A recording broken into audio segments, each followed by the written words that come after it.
அமுதா இங்க எதுக்காக வந்திருந்தான்னு தெரியும்ல? அகல்யா நைட்டு சொன்னா.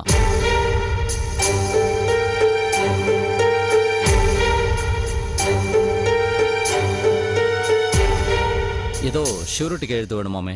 ஆமாப்பா, அமுதாவோட ஹஸ்பண்ட் பேங்க்ல ஏதோ லோன் அப்ளை பண்ணிருக்காராம். அதுக்கு அவங்க செக்யூரிட்டி கையெழுத்து வேணும்னு கேக்குறாங்களாம். ஏன் அவங்க அப்பா கிட்ட கேட்க வேண்டியது தானே? கேட்டு பார்த்துட்டு தான் இங்க வந்திருக்கான்னு நினைக்கிறேன்ப்பா. அப்ப அவர் போட மாட்டேன்னு சொல்லியிருக்காரு. அப்படிதான் இருக்கணும். இல்லைன்னா அவன் ஏன் நம்மள வந்து கேட்க போறா? அப்பா, நான் சொல்றேனே தப்பா நினைச்சுக்காதீங்க. அவங்க அப்பாவே மகனை நம்பி ஷூரிட்டிக்கு எழுத்து போட மாட்டேங்கிறாருன்னா நம்ம எதுக்காக போடணும்?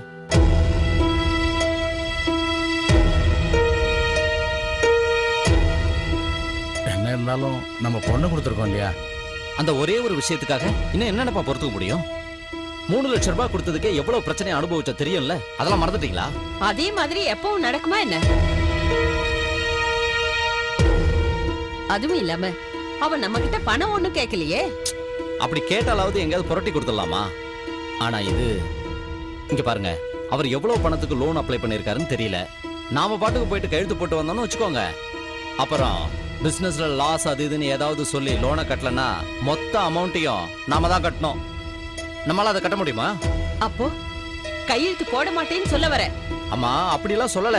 கையெழுத்து போட்டா இவ்வளவு பிரச்சனையும் இருக்குன்னு சொல்ல வரேன். ஏன் கதிர், நான் வேணா பேங்க் அத்தாரிட்டிஸை கான்டாக்ட் பண்ணி டோட்டல் லோன் அமௌண்ட் எவ்வளோ இஎம்ஐ, என்ன டைப் ஆஃப் ப்ராஜெக்ட், இதெல்லாம் டீட்டெயிலாக விசாரிச்சு பார்க்கட்டுமா? இல்லப்பா, எனக்கு என்னமோ இது சரியா வரும்னு தோணல. பேசாம சிவா கல்யாணத்துக்கு அப்புறம் எல்லாத்தையும் பார்த்துக்கலாம்னு சொல்லி அனுப்புங்க.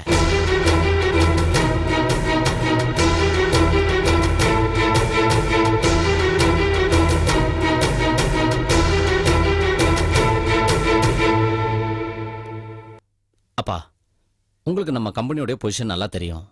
இப்பதான் எல்லா பிரச்சனையில இருந்தும் நம்ம மீண்டு வந்துட்டு இருக்கிறோம். அடுத்தடுத்து நாம என்ன டெவலப்மெண்ட்ஸ் பண்ண போறோம், அதுக்கு எவ்வளவு இன்வெஸ்ட்மெண்ட் தேவைன்னு உங்களுக்கு நல்லா தெரியும். அதுக்கே பணம் புரட்ட நான் எந்த அளவுக்கு பாடுபடுறேன்னு நீங்க பாக்குறீங்க. இதுல இப்படி ஒரு கமிட்மெண்ட் நமக்கு தேவையா? இங்க பாருங்கப்பா, நாளைக்கு பிரச்சனைன்னு ஏதாவது வந்துட்டா நம்ம குடும்பத்துடைய நிலைமை ரொம்ப மோசமாயிடும். இதெல்லாம் யோசிச்சுதான் நான் வேணாங்கிறேன். எனிவே, நீங்களும் நல்லா யோசிச்சு வைங்க. ஈவினிங் வந்ததும் பேசி ஒரு முடிவுக்கு வருவோம். இங்க பாருங்கப்பா, எனக்கு இதுல கொஞ்சம் கூட இஷ்டம் இல்லை. எதுக்கும் திரும்பவும் யோசிச்சு வைங்க. வரணும். என்னங்க இப்படி சொல்லிட்டு போறான்? அவன் பேசிட்டு போறதுல எந்த தப்பும் இருக்கிறதா எனக்கு தெரியல ராஜி. அப்படின்னா? ஆமா, என்ன வெறுமை யோஜனை பண்ணி வைங்கன்னு மட்டும் சொல்லிட்டு போயிருந்தானா பரவாயில்ல. இதனால என்னென்ன பிரச்சனைகள் வரும்னு சொல்லி எனக்கு எச்சரிக்கையில பண்ணிட்டு போயிருக்கான். ஏற்கனவே எனர்ஜி பிஸ்கட் விஷயத்துல அவனை தப்பா கைட் பண்ணிட்டேன்னு சொல்லி நான் ரொம்ப வருத்தப்பட்டு இருக்கேன். அதே தப்பா மறுபடியும் செய்ய நான் தயாரா இல்ல. அப்போ என் பொண்ணோட கதி?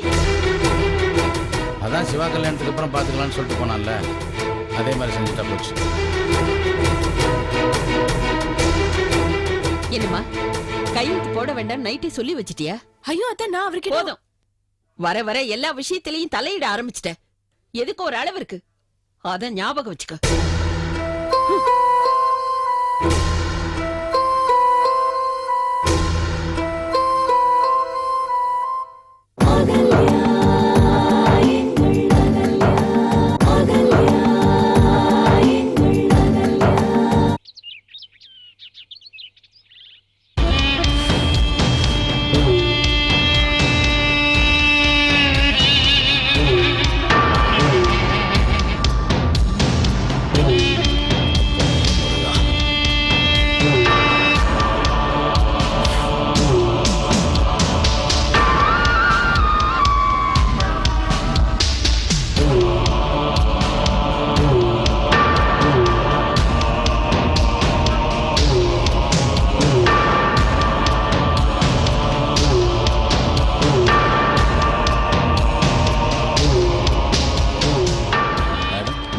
இன்டர்வியூக்கு வர சொல்லியிருந்தாங்க.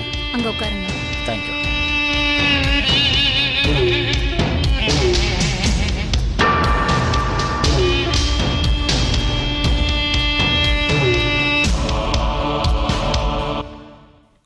வணக்கம். வணக்கம்.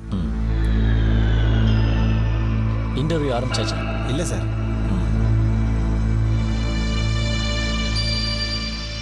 என்ன படிச்சிருக்கீங்க? இல்ல சார், இன்டர்வியூ ஆரம்பிக்கிறது வரைக்கும் சும்மா தானே இருக்கிறோம். பொழுது போகட்டுமான்னு கேட்டேன். எதுக்கு போய் முறைக்கிறீங்களே? சரியான nuisance. Sir sir sir sir interview. ஓயா, என்ன இவரு இன்டர்வியூ கூட அட்டென்ட் பண்ணாம போயிட்டு இருக்கிறாரு?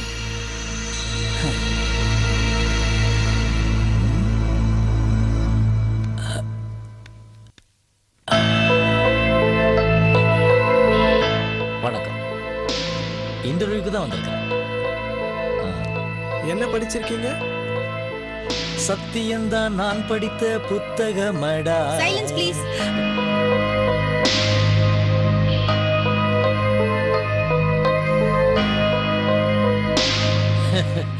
வீட்டுல ப்ரிப்பேர் பண்றதுக்கு பதில் இங்க வந்து படிச்சிட்டு இருக்கிறாரு.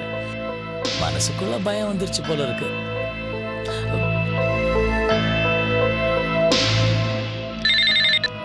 ஹலோ சார், அதோ வராரு. அவர் யார் சார்? அவர் தான் எம்டியோட அப்பா சார். ஆ? இன்டர்வியூ தானப்பா, நான் ஆரம்பிச்சிடுறேன். நான் பார்த்துக்கிறேன், நீ மெதுவா வா.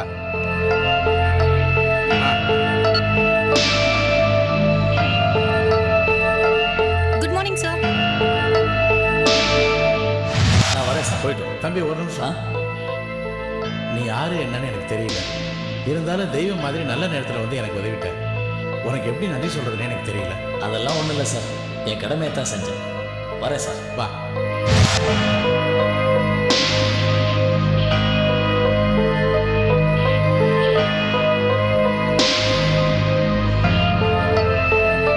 தம்பி. ஆ? என்னையா சார்? ஒன்னதான்பா, இங்க வா. என்ன ஞாபகம் இல்லை உனக்கு? இன்டர்வியூ அட்டன் பண்ண தானே வந்திருக்க? ஆமா சார். அப்ப கிளம்பிட்ட? என்ன எதுவும் கேட்காதீங்க சார், மனசுக்கு பட்டுடுச்சு. இருப்பா, இன்டர்வியூ அட்டன் பண்ணாமே புறப்படுறியா? இல்ல சார், அது வந்து நான் வந்து என் கூட வா. பாப்பா தம்பி. வந்துட்டேன் சார். பாப்பா உட்கார், உட்காரு.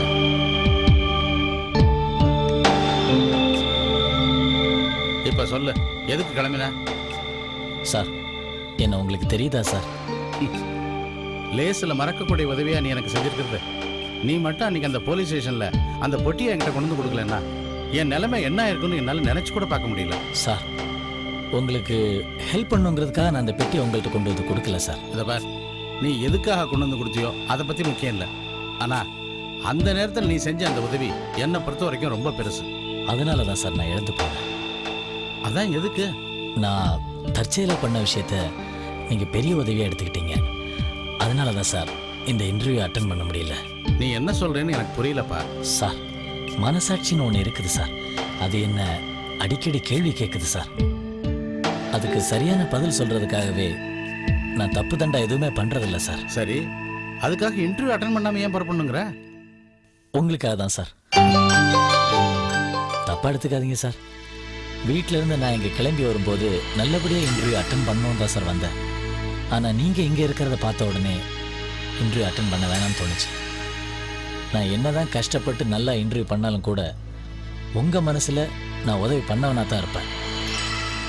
என்னோட டேலண்ட்டுக்கு வேலை கிடைக்காது, நான் பண்ண உதவிக்கு தான் சார் வேலை கிடைக்கும். அந்த மாதிரி ஒரு வேலை எனக்கு வேணான்னு தோணுச்சு சார். அதனால தான் கிளம்பிட்டேன். இந்த காலத்துல இப்படி கூட இருப்பாங்களா? ஆச்சரியமா இருக்க. சரி, அந்த ஃபைலை கொடு. வேணாம் சார். அட பரவாயில்ல, கொடுப்பா. சார், அதுலயும் ஒரு சிக்கல் இருக்கு சார். அது என்ன சிக்கல் தான் பாப்போமே. கொண்டா, கொடு.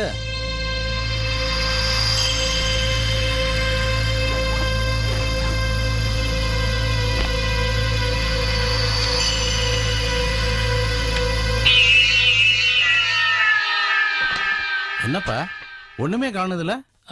அதான் சொன்னேனே சார், அதுலயும் ஒரு சிக்கல் இருக்கு. இதுல என்னப்பா சிக்கல் இருக்கு? என்னப்பா என்னாச்சு? சார், பிஜி டிகிரி ஃபர்ஸ்ட் கிளாஸ்ல பாஸ் ஆயிருக்கேன் சார்.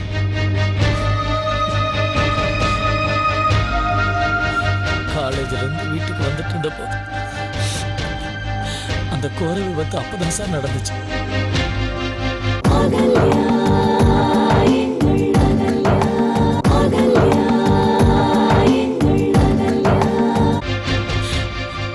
நான் வந்த பஸ் ஆக்சிடென்ட் ஆயிடுச்சு. அதுல இருந்து நான் உயிர் தப்பிச்சதே பெரிய விஷயம் சார். என் கண் முன்னாடியே சர்டிபிகேட்ல எரிஞ்சு போச்சு.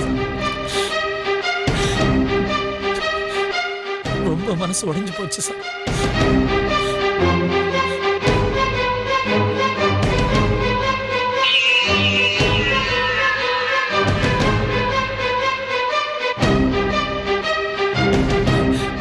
சார், அப்புறம் நானே மனசை தேத்திக்கிட்டு ஆட்டோ ஓட்ட ஆரம்பிச்சிட்டேன்.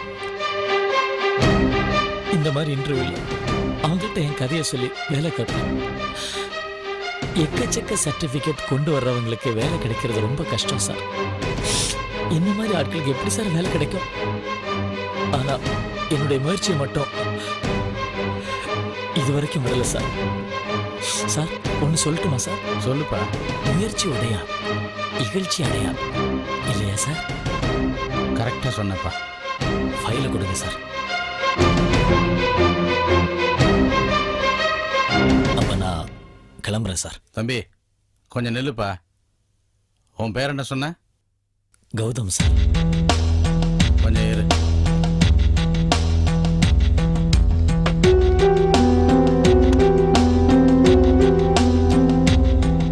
ஹலோ கனகவேல், இப்ப கௌதம்னு ஒரு பையனை கீழே அனுப்புறேன். அவருக்கு அப்பாயின்மெண்ட் ஆர்டர் இஷ்யூ பண்ணிடுங்க. Okay sir. இனிமே அக்கௌண்ட் செக்ஷன் அவர் தான் பாத்துக்க போறாரு. Okay okay.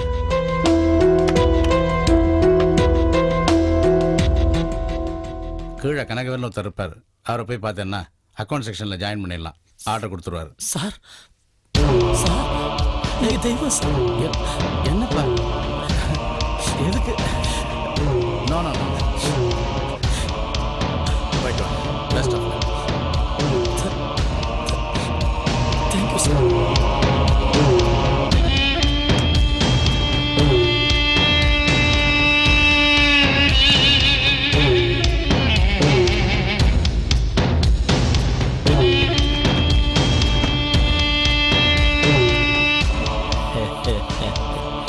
ஏய் அகல்யா, உன் மாமனார் காலி. அடுத்த குறி உன் புருஷன் தாண்டி.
மீரா, அங்க இல்ல இங்க. என்னாச்சு மீரா? ரம்யாவோட சிவா பழகிறது பிடிக்கலையா? அப்படிதான் தோணுது. இன்னும் கொஞ்ச நாள்ல நீ நினைக்க கூட முடியாது. ரம்யா சிவா கல்யாணம் நடந்துட்டா உன் ஃப்ரெண்ட்ஷிப் கூட கட் ஆயிடும். நிஜமாவா? பின்ன இல்லையா? இல்ல, எனக்கு என் சிவா வேணும். அப்படின்னா சிவாவை நீ லவ் பண்றியா?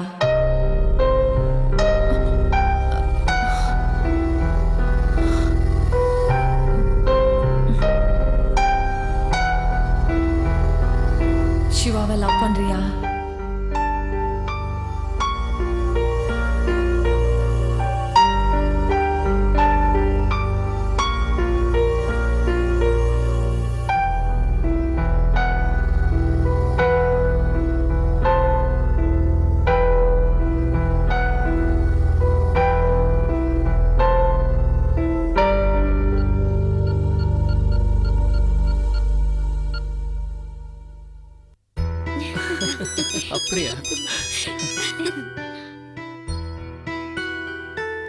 ஃபோன் ரிங் ஆகுது. One second. Sir phone attend hello. பண்ணீங்க. ஹலோ சிவா, நீ எங்க இருக்க? என்னப்பா பேசட்டுமே, ஏதாவது முக்கியமான விஷயமா யார் இருக்கா? கூட ஏய் சரியா பேசுறீங்க? கேட்கல. நீ எங்க இருக்கேன்னு கேட்டேன். ஒண்ணுமே கேட்கல மீரா. ஃபோன் பேசினதுக்கு அப்புறம் கேட்கலாமா? ஏய் சரியாவே கேட்க மாட்டேங்குது. சிவா, உன்கிட்ட நான் பேசணும். வர முடியுமா? Sir wait hello. சார். விடுப்பா, வேற ஏய், ஏதாவது வெளியே ஏய், ஃபோன் சரியா கேட்கல. பண்ணாங்க. ஹலோ. ஒரு 2 நிமிஷம் வெயிட் பண்ணு. I'll call you back. அப்புறமா பண்றேன். Bye bye bye. வைங்க சார். ஹலோ